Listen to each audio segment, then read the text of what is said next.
Welcome to Life Stories, where each tale brings powerful emotions, profound lessons, and unexpected twists. Today, we share the journey of Grace Taylor, a successful CEO with a hidden past, who sets out to uncover the truth about her fiancé's wealthy family. As Grace immerses herself in their world, she discovers deep secrets and challenges that force her to confront her own fears and insecurities. Will she find the answers she seeks? Or will the cost of the truth be too high? Subscribe to our channel to begin today's captivating story. I stared out of the airplane window, watching the endless stretch of the Arizona desert below me, its reddish-brown landscape seeming to fade into infinity. The sky above was impossibly clear, an ocean of blue stretching as far as the eye could see. But despite the beauty outside, my mind was a storm of doubts. The buzzing noise of the plane did nothing to calm the anxious whirl of thoughts inside my head. I was 32, a successful CEO at Innovatech Solutions, and yet I couldn't shake the feeling that I was living a lie. For weeks, I had been battling with this nagging feeling of inadequacy. Despite my success in the tech world, a part of me still felt like I wasn't enough. I had worked tirelessly to build this career, to reach the heights I had.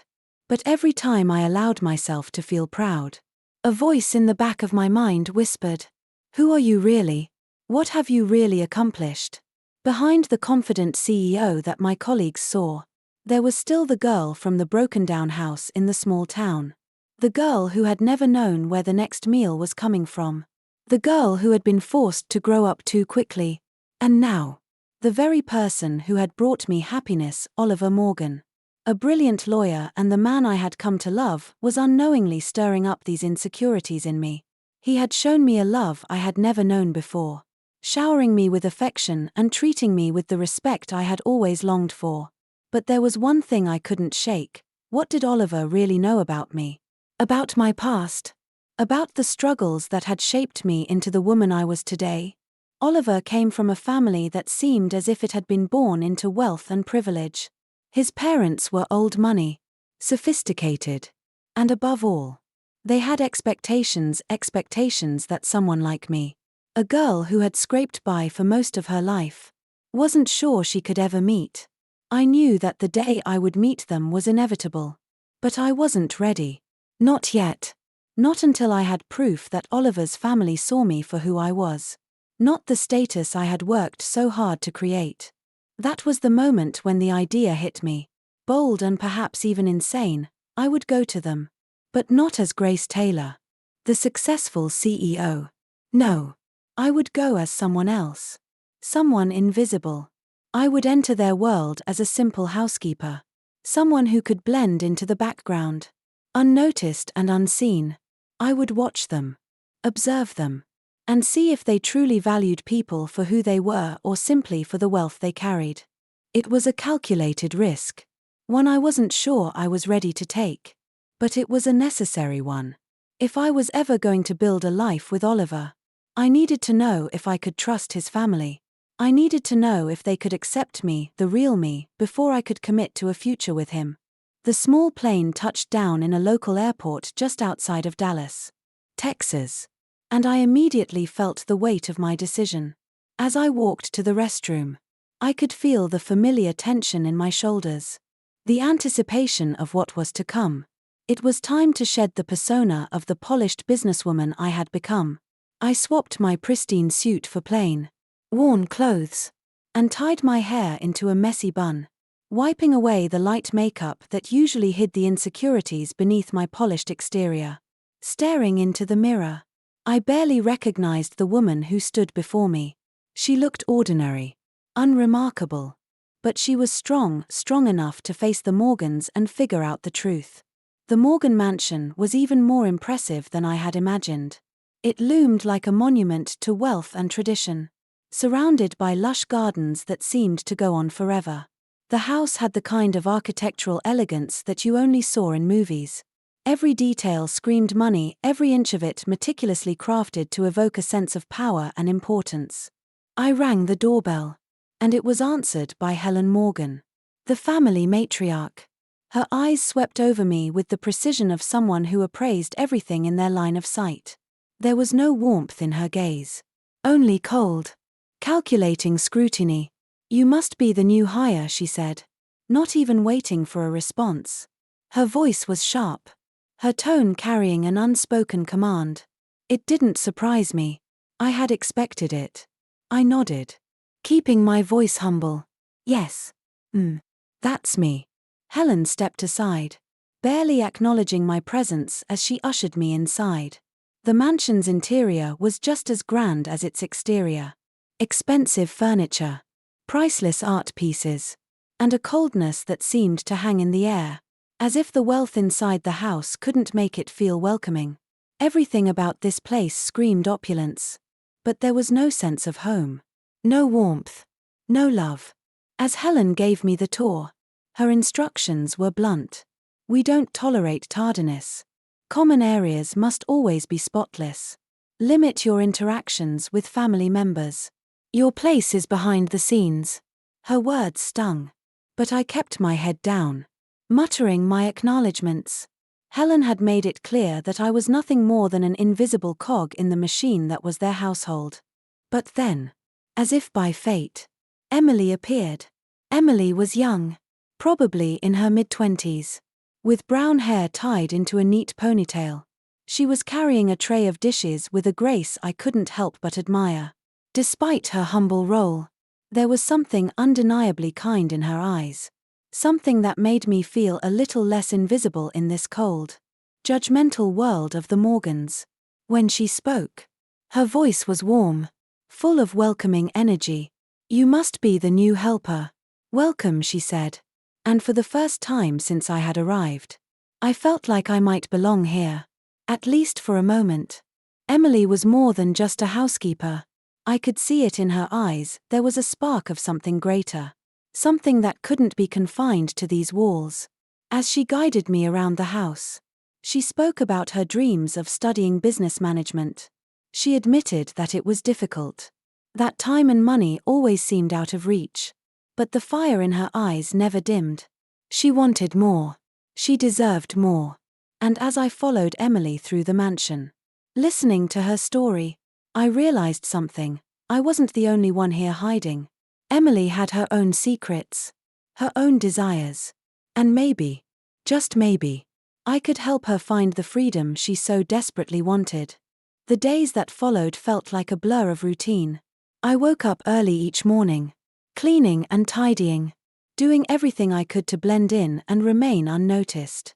The Walker Mansion, with its impeccable furnishings and meticulously maintained grounds, was a far cry from anything I had ever known. The weight of the mansion's grandeur, its cold, sterile atmosphere, bore down on me, yet I stayed focused, keeping my eyes open for clues and learning more about the people who occupied this world. Helen's commands were unrelenting. She would find fault in everything, from the way I folded towels to how I arranged the silverware. It felt as though she was looking for any excuse to criticize me, perhaps because I didn't fit into her perfect image of what a staff member should be. Every time I made a mistake, it was as though I was being judged not just for my actions but for my very existence. Richard, the patriarch, wasn't much better. He often sat in the study with a book in hand, gazing down at the world around him with an air of superiority. It was as though the people in this house were little more than pieces of furniture to be admired from a distance. Despite the discomfort I felt in their presence, there was one small relief: Emily. She was the bright spot in an otherwise soul-crushing environment.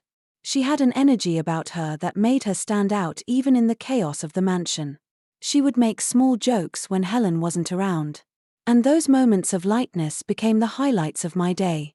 We'd talk whenever we found the chance, and she would tell me about her dreams of becoming something more than a housekeeper. She wanted to study business, but the family's demands on her time were relentless, leaving her with little opportunity to pursue that dream. One evening, as we worked side by side in the kitchen, Emily's exhaustion was evident. She was quiet, far more subdued than usual. When she finally spoke, it was with a bitterness I hadn't seen before. You know, she said, wiping her hands on a dish towel. I never asked for this. I never asked to be the one carrying the weight of my family's failures. I never asked to be treated like I don't have any value. Her voice cracked, and she quickly brushed away a tear before I could say anything. You deserve more than this, I said softly. I wanted to tell her that she was not alone, that there was hope. But I knew that would be too much to promise. Not yet. I had to focus on my mission. I wasn't just here to uncover the truth about the Walkers. I was here to do something more, to help Emily escape from this life of servitude. She deserved better. She had more potential than this house and its owners would ever allow her to show. But as much as I wanted to help, I knew it had to be done carefully. I couldn't risk exposing myself too soon. The tension between us was growing, and I could feel that every day. As Oliver's presence in the mansion became more pronounced. He wasn't just a visitor anymore. Oliver had been spending more time in the mansion, often lingering after dinner, talking with his parents or walking through the gardens. Every time he passed by, his gaze would linger on me for a fraction longer than usual. I had grown accustomed to his attention. But now, it felt like there was something more to it. He was beginning to notice the differences in me, the way I moved, the way I carried myself. And it terrified me. I couldn't afford for him to figure out who I truly was.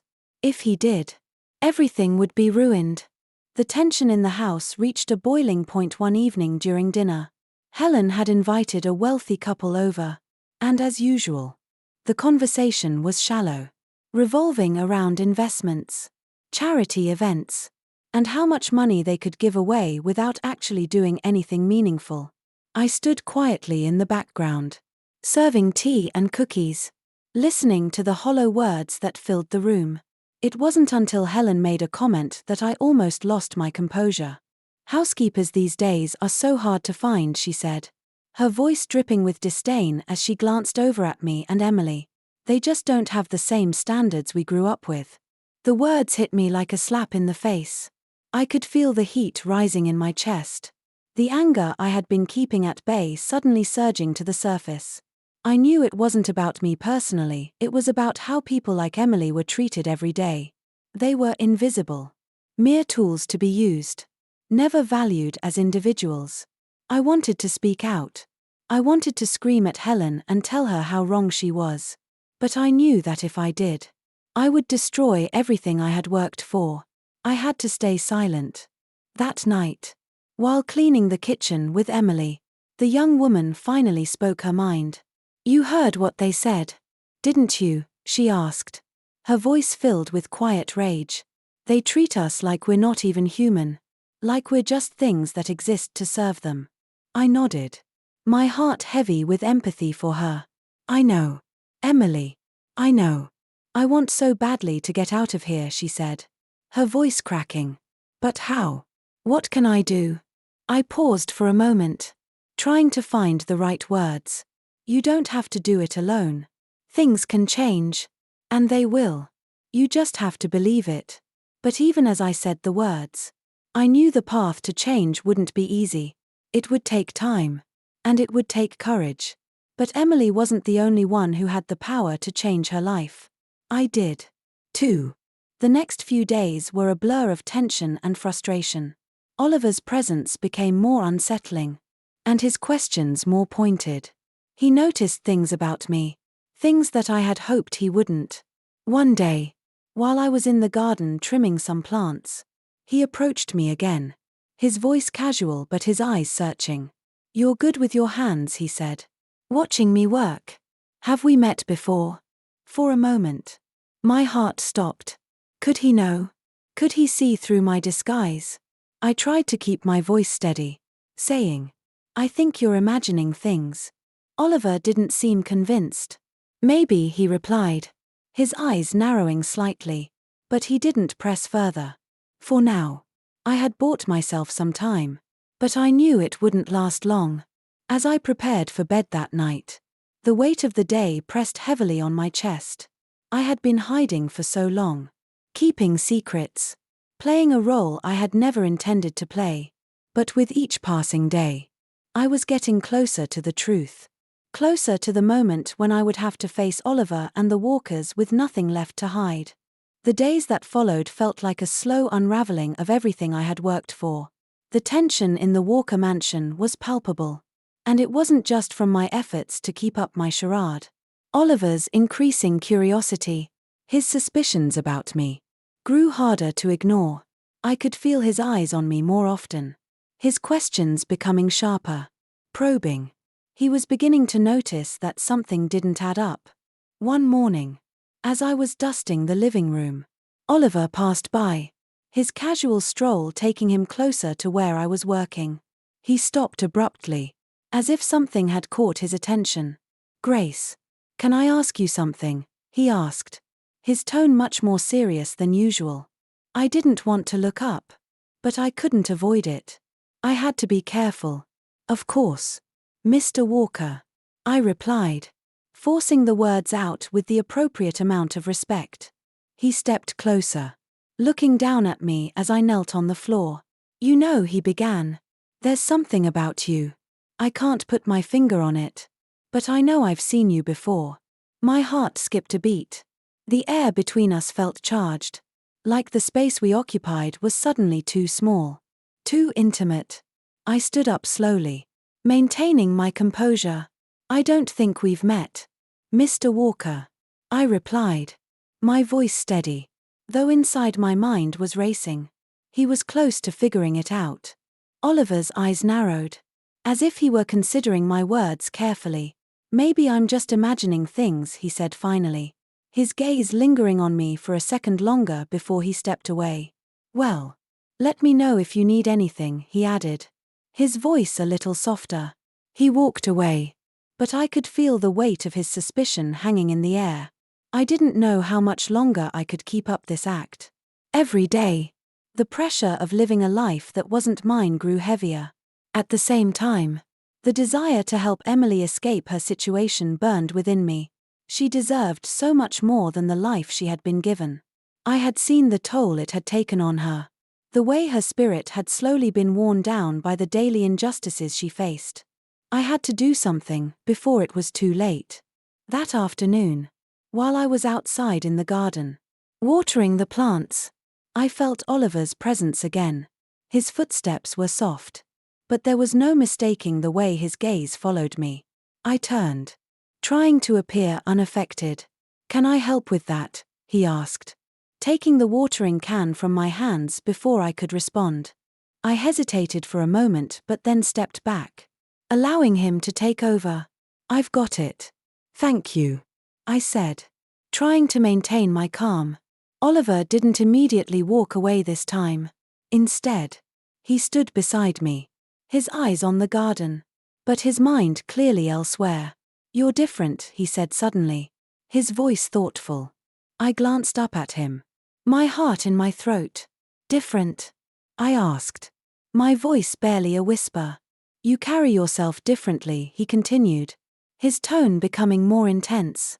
"You don't belong here." I swallowed hard. His words felt like a punch to the gut, but I had to keep it together. "I'm just doing my job, Mr. Walker," I replied, my words laced with the politeness I had mastered over the past few weeks. Oliver was silent for a moment, his eyes searching mine. "I don't buy it," he said softly, but before I could respond, Helen's voice called from the house, demanding his presence for something. He turned, giving me one last look before walking away. I was left standing there, my pulse racing, my mind spinning. He was getting closer to the truth, and I couldn't stop it. I had to decide what to do next.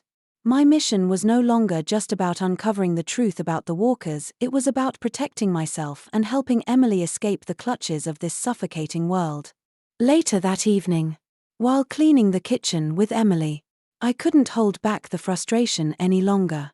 "Emily," I said, my voice barely above a whisper, "I need to tell you something." She turned toward me, her brow furrowed. "What is it?" she asked, sensing the gravity in my tone.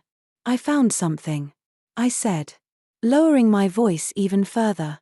I found your mother's employee records in Richard's study. They fired her for, I paused, trying to steady my breath, for things that didn't make sense. They labeled it as disrespectful behavior, but I know that's not the full story. Emily's eyes widened as she took a step back. What? What do you mean? She asked, her voice trembling. I think they did it because she stood up for herself, I said, feeling the weight of the injustice pressing down on me. She wasn't going to be pushed around. And they didn't like it. They fired her.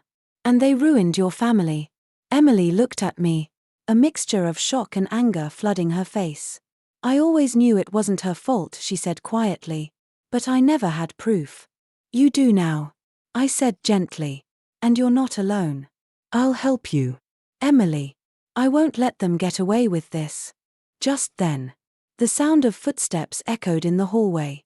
And before Emily could respond, the door to the kitchen opened. It was Helen, her eyes sharp with suspicion. What's going on here? She demanded, her gaze flicking from me to Emily. Get back to work. I won't tolerate laziness in this house. Emily quickly turned back to the dishes, her shoulders slumping in resignation. I swallowed my anger, nodding politely. Of course, Mrs. Walker, I said, forcing the words out through clenched teeth. Helen left the room, and I let out a breath I didn't realize I had been holding. The tension between Emily and I was thick with unspoken promises. But I knew we had to move carefully. The Walker family's cruelty was not something to be taken lightly. And if we wanted to bring about change, we had to play the game in ways that would ensure our safety. The road ahead was fraught with challenges. But I was determined. I wouldn't back down. Oliver's increasing suspicion, the growing injustice in the mansion, and Emily's desire for change were all leading to a confrontation that would change everything. But first, I had to make sure that the truth came to light and that Emily's life would no longer be dictated by the cruel whims of the Walkers. The days at the Walker mansion seemed to drag on, each one more exhausting than the last.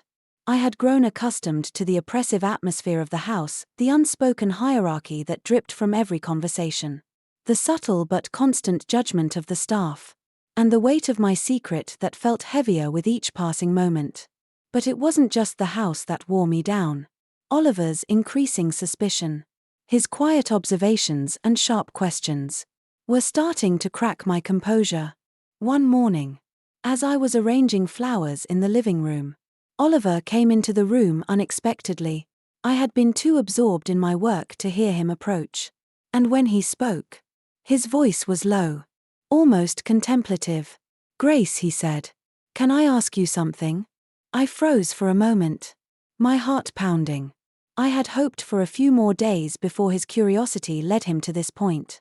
Of course, Mr. Walker, I replied, forcing myself to sound calm, though every part of me was tense. I've been thinking a lot about you lately, he continued, stepping closer. His eyes were intense, as if he was searching for something, some clue he could latch onto. There's just something about you, something that doesn't quite add up. My stomach dropped. I couldn't let him get too close. I'm just a housekeeper, Mr. Walker, I said, trying to sound as neutral as possible. I don't think there's much to figure out. But Oliver wasn't convinced. It's not that simple, is it? His voice was quiet but insistent. I can tell there's more to you than what you're letting on. I don't know why, but I feel like I should know who you really are. I felt my pulse quicken. He was getting too close to the truth. I'm exactly who I say I am, I replied, my voice steady. But inside I could feel the walls closing in. He stared at me for a moment, as if trying to discern something in my eyes. Then, with a slight shrug, he turned and left the room, though I could feel his gaze lingering just a moment too long. I let out a breath I hadn't realized I was holding. But the unease in my chest remained. I had to act fast. Oliver was not going to stop until he figured it out. I couldn't allow myself to slip up again. The stakes were higher than ever, and the weight of my mission pressed heavily on me. Later that afternoon, As I was dusting the library, I overheard a conversation between Helen and Richard in the hallway. It was one of those conversations that seemed to take place on another plane. A place where only their world and their rules existed. One I was never meant to understand. But today, I couldn't help but listen. It's not easy keeping everything running smoothly, Helen was saying, her voice low but laced with a kind of smugness. But someone has to do it.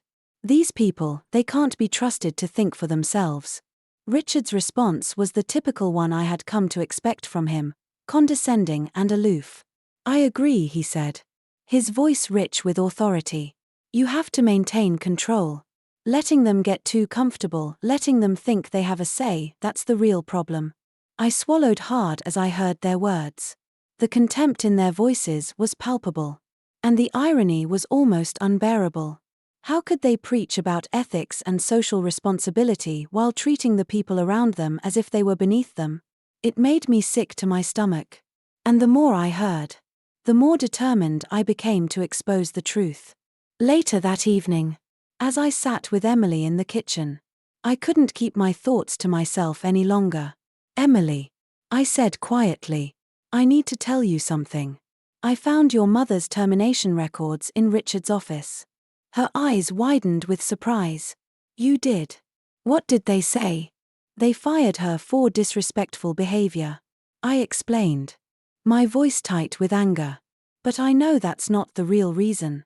They probably made up some excuse to get rid of her. Emily sat back, her face going pale. I knew it wasn't her fault, she whispered. More to herself than to me. But I never had any proof. I placed a hand on her shoulder, feeling the weight of her pain. You have proof now, I said softly. And you're not alone. We'll make sure they can't get away with it. Emily didn't say anything for a moment. But I could see the conflict in her eyes. The rage and sadness. The years of feeling powerless. Were all there. What can we do? She finally asked. They have all the power. What can two people like us do? We have more power than you think. I replied firmly, my voice filled with resolve. Together, we can make them see what they've done. Before Emily could respond, we heard footsteps approaching. The sound of Helen's heels clicking on the floor sent a shiver down my spine. We both turned quickly, and I quickly returned to my cleaning, masking the conversation we had just had. Helen walked into the room, her gaze cold as ever. You two aren't getting distracted, are you? She asked, her eyes flicking between us with suspicion. There's work to be done, and I don't tolerate idle hands. We both nodded, forcing smiles as we got back to our duties. But inside, the anger simmered. I couldn't stay quiet forever. Something had to change. That night, as I lay in my small, uncomfortable bed, I couldn't stop thinking about the path I was on. Oliver was getting closer to the truth, and the pressure of my disguise was growing unbearable. I knew it was only a matter of time before everything came crashing down. But as the moonlight filtered through the curtains, I realized something. I couldn't keep living this lie. Not anymore. The truth was going to come out, one way or another, and I had to be ready for whatever came next. The next morning, I couldn't shake the feeling of impending confrontation. Oliver was watching me more closely than ever, and Helen's suspicion seemed to be growing with each passing day. Everything was building toward something I wasn't sure I was ready for, but that I knew I had to face. As I went about my duties, my mind was racing with plans, with possibilities, with the knowledge that everything was about to change. The Walker Mansion was no longer just a place of hidden truths, it was the battleground for something far bigger. And whether I was ready or not, I was going to have to fight. The days that followed were filled with mounting tension. Every interaction with Oliver was a delicate balance between maintaining the facade I had worked so hard to create and dealing with the increasingly heavy weight of my secret. Oliver seemed to be everywhere I turned, his presence, once comforting, now felt like a reminder of my inevitable confrontation. I had hoped time would buy me the space I needed to find the truth. But instead, It was only accelerating everything toward an unavoidable breaking point. One evening, as I was scrubbing the floors in the hallway, I heard a familiar voice behind me. "Grace." I froze, my heart skipping a beat. It was Oliver. He had been quieter lately, perhaps sensing something wasn't right. His tone, usually so casual, now held an edge of seriousness. I turned slowly, trying to compose myself. "Yes, Mr. Walker," I said, keeping my voice calm, even though my insides were anything but. "Do you ever get the feeling that you're hiding something?" he asked, his eyes searching mine for an answer. His question caught me off guard. Of course, I was hiding something. But how could I admit that to him? How could I tell him that I had been deceiving him and his entire family all along? I could feel the walls closing in. "I don't know what you mean," I replied, trying to keep my composure, though my breath was shallow. Oliver didn't look convinced. "You don't have to keep pretending, Grace," he said softly. "I know something's off. And I think it's time you tell me what it is." His words hung in the air, heavy and full of meaning.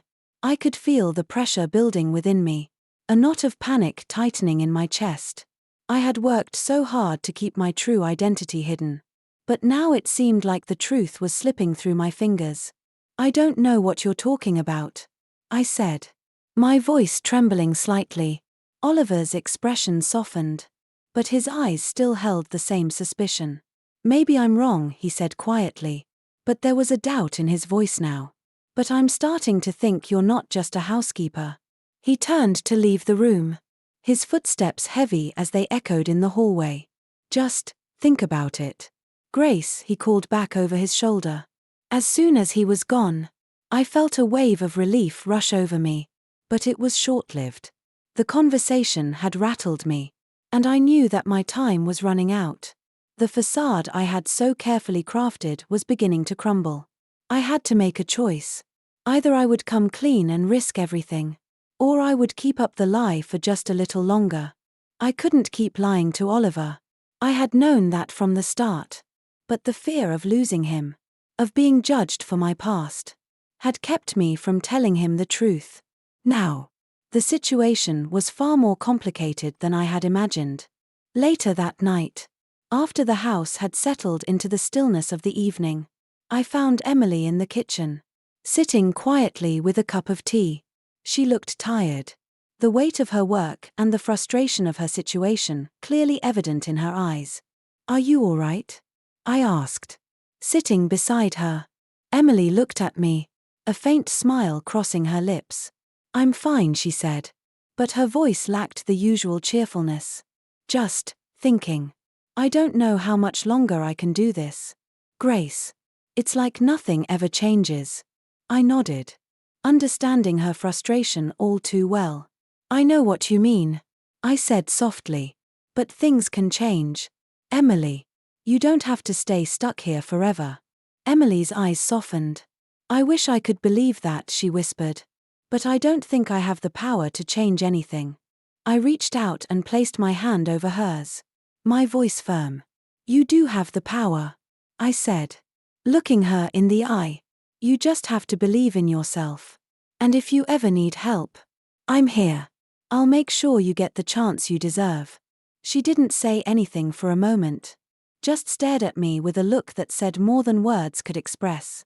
But I could see a spark of hope in her eyes that hadn't been there before. The next day, I found myself in the main hall, scrubbing the floors as usual, when I heard footsteps approaching. It was Oliver again.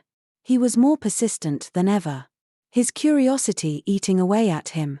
He came closer this time, his gaze intense as it met mine. "I've been thinking about what you said," he began, his voice low. "You said you were just a housekeeper. But that doesn't explain the way you carry yourself. It doesn't explain the way you act. You're not who you say you are, Grace." I met his gaze, trying to hold my ground. "I am who I say I am," I replied, though I could feel my voice wavering. "No," he said, shaking his head slightly. "You're hiding something. I can feel it." I swallowed hard. my heart racing. This was it, the moment I had feared. Oliver. I started. But my words failed me. I didn't know how to explain everything without exposing myself completely. Oliver stepped closer, his eyes never leaving mine. I don't know what you're hiding. But I can't keep pretending I don't notice, he said. His voice soft but firm. I want to know the truth. Grace. There was no more running from it. I knew I had to tell him. But the fear in my chest made it hard to breathe. I started again. But this time, the words came. I'm not just a housekeeper. Oliver. My name is Grace Taylor. I'm the CEO of Innovatech Solutions. Oliver's eyes widened in shock. And for a moment, neither of us spoke. The silence between us was deafening. The weight of my confession hanging heavily in the air. I came here to see the real you. I continued, my voice shaking. I needed to understand who you were, who your family was. I had to know the truth before I could make any decisions about us. For a long moment, Oliver said nothing. Then, finally, he took a step back, his expression unreadable. I can't believe you did this, he said, his voice low. Why didn't you just tell me from the start? I couldn't. I whispered, my voice breaking. I was afraid. Afraid of what you would think of me, of my past. Afraid you wouldn't see me for who I am. Oliver looked at me for a long time, his eyes searching. And I could see the conflict in them. Finally, he sighed and ran a hand through his hair. I don't know what to say. Grace, he said quietly. But I need time to process this. I understand. I replied softly, my heart aching. Take all the time you need. As Oliver turned and walked away, I felt a pang of sadness. This was the moment I had feared. The truth had come out. And now, the future was uncertain. But I knew one thing for sure, I had to be true to myself. No matter the cost. In the days that followed, I kept my distance from Oliver, unsure of what to say or how to act. The tension between us was palpable. But I couldn't undo the truth I had revealed. What would come next? Only time would tell. The days after my confession were filled with a heavy silence.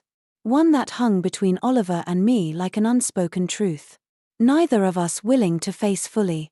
I knew I had placed myself at a crossroads. And every choice I made from here on out could either lead to reconciliation or separation. Oliver's curiosity and suspicion had finally been answered. But the truth had not been as freeing as I had hoped. Instead, it felt like I had opened a door, and I wasn't sure if I wanted to see what was on the other side. I spent the next few days focusing on the tasks at hand, keeping to myself as much as possible while continuing to fulfill my role in the Walker household. I wanted to disappear into the background, to be just another part of the furniture. It was easier that way, no more questions, no more pressure. But as much as I tried to distance myself, I couldn't escape the quiet tension that lingered in the air whenever Oliver and I crossed paths. One morning, while I was cleaning the front hall, I felt a presence behind me. I turned to find Oliver standing there, watching me, his expression unreadable. Grace, he said softly, his voice low but steady. Can we talk? I nodded, setting aside the duster I had been holding. The anticipation hung thick in the air as I followed him to a quiet corner of the house, away from the prying eyes of his parents. Listen, he began, running a hand through his hair. I need to understand why you did this. Why go through all the trouble of pretending to be someone you're not? I took a deep breath, the weight of the question heavy on my shoulders. It wasn't just about you, Oliver, I replied. I needed to understand your family. The way they think. The way they treat people.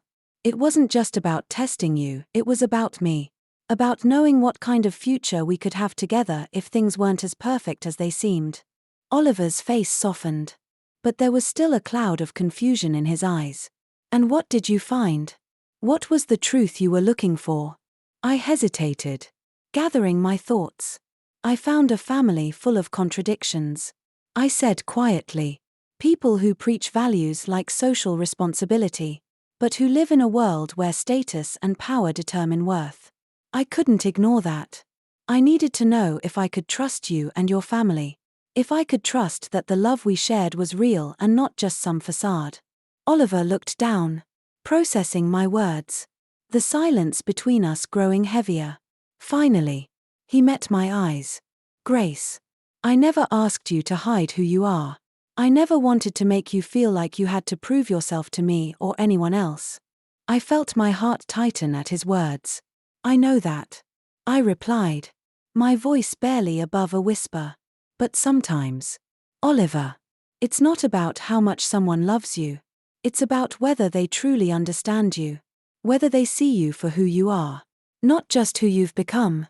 He stepped closer, his hand reaching out to gently touch mine. I see you, Grace. All of you. And I don't want you to feel like you have to be someone else to fit into my world.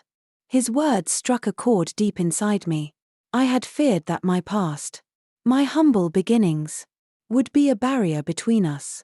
But in that moment, I realized that maybe, just maybe, I had been wrong to doubt him so much. You're not like your family, I said, my voice trembling slightly. I've seen that in you. But I had to know for sure. I had to see how you would react when the truth came out. And I needed to know if I could trust myself to be with someone whose world is so different from mine. Oliver's expression softened, and he squeezed my hand. You can trust me, Grace. You've always been able to. I don't know how to fix everything right now. I need time to understand how to make things right with you. I nodded, feeling the weight of his words sink in. I understand, I said softly, feeling a mix of relief and anxiety wash over me. We both need time to figure things out. It was then that I realized that our relationship was not just about love, but about trust in each other's intentions, in the journey we had shared, and in the truth that we both had to confront. No matter how painful. I had tested him. Yes. But in doing so, I had also tested myself. And now, as I stood there with him, I realized that perhaps the real test was learning how to let go of my own insecurities. In the days that followed, we kept our distance, both of us processing the gravity of what had transpired. There were no more games. No more pretending. We were both raw, exposed in a way that neither of us had expected.